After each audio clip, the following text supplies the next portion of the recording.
Hey everyone, welcome back to Corporate Decoder, the place where we decipher the complex language of big business. And today we're looking at Liberty Latin America's latest filing, which might just reveal if they're building a strong network or just dropping signals. So what's the big news? Liberty Latin America is keeping us updated on their subsidiary, Cable and Wireless Communications, and sharing financial report details for a past quarter. It's not a deep dive into their own financials, but more of a spotlight on a significant part of their operation.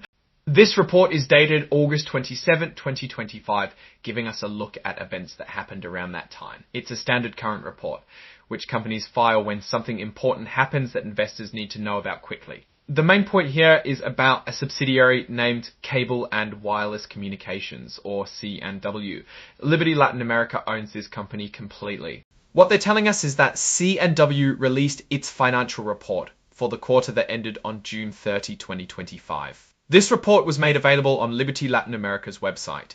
It's important to note they're not officially filing this subsidiary report with the SEC under this particular form, but rather sharing information as required for public transparency. Liberty Latin America has different classes of shares, like Class A and Class C.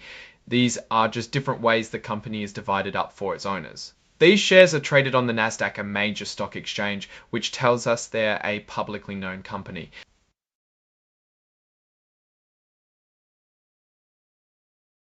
So this section is all about how companies share important information fairly with everyone. Regulation FD, or fair disclosure, means they can't give special news to just a few people. By putting this C&W report on their website, they're making sure all investors have access to the same information at the same time. These exhibit numbers refer to XBRL documents. XBRL is a language used for electronic financial reporting.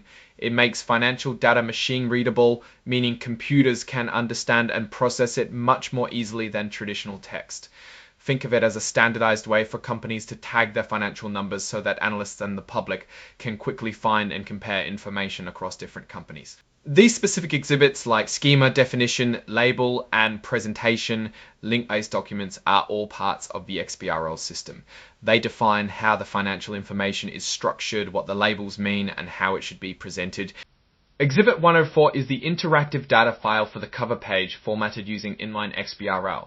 This essentially means the key information from the report's cover page is also tagged for easy digital access. While this filing doesn't contain specific financial tables directly within the 8K itself, it points us to the financial report of its subsidiary C&W. This is a bit like getting a report card for a class a student is taking, rather than the student's overall grade. We know C&W is a significant part of Liberty Latin America, and its financial health is important to the parent company. Looking at Liberty Latin America's structure, they operate broadband, TV, mobile and fixed line telephone services in countries across Latin America and the Caribbean.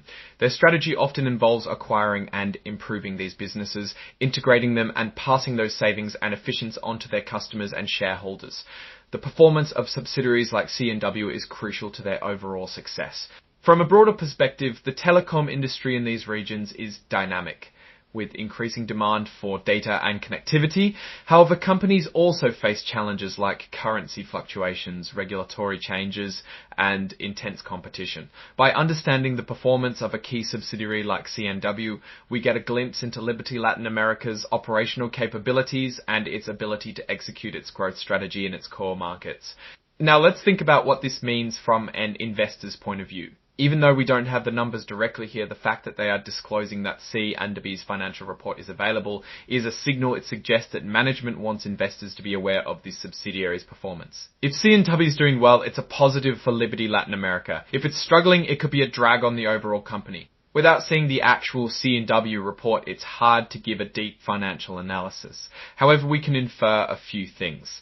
Companies usually highlight positive news, so the fact that they are drawing attention to the availability of this report without detailing specific numbers might suggest that the numbers are generally in line with expectations or perhaps show some steady progress. If there were major red flags, the company might be more cautious about how this information is presented, or the SEC filing itself might be more detailed. The presence of extensive XBRL exhibits is a good sign for data transparency. It shows the company is embracing modern reporting standards, which ultimately benefits investors by making it easier to analyze their financial health. So what's my take here? Liberty Latin America, by guiding us to the performance of its subsidiary CNW, is giving us a piece of the puzzle. It's a reminder that many large companies are made up of many smaller parts, and the health of those parts significantly impacts the whole. The focus on making this information available, coupled with the XBRL tagging, suggests a commitment to transparency, which is always a positive in the corporate world. The key takeaway is that investors looking at Liberty Latin America should also pay attention to the performance of its subsidiaries, particularly C&W, as it's an important engine for the company. The telecommunications sector continues to be vital, and how companies like Liberty Latin America manage their operations and financials across diverse markets will determine their long-term success. Alright, that's our quick decode of this filing. What are your thoughts on how companies report subsidiary performance? Drop your insights in the comments below.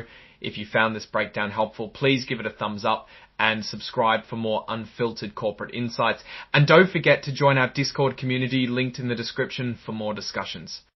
Thanks for watching, and we'll see you in the next decode.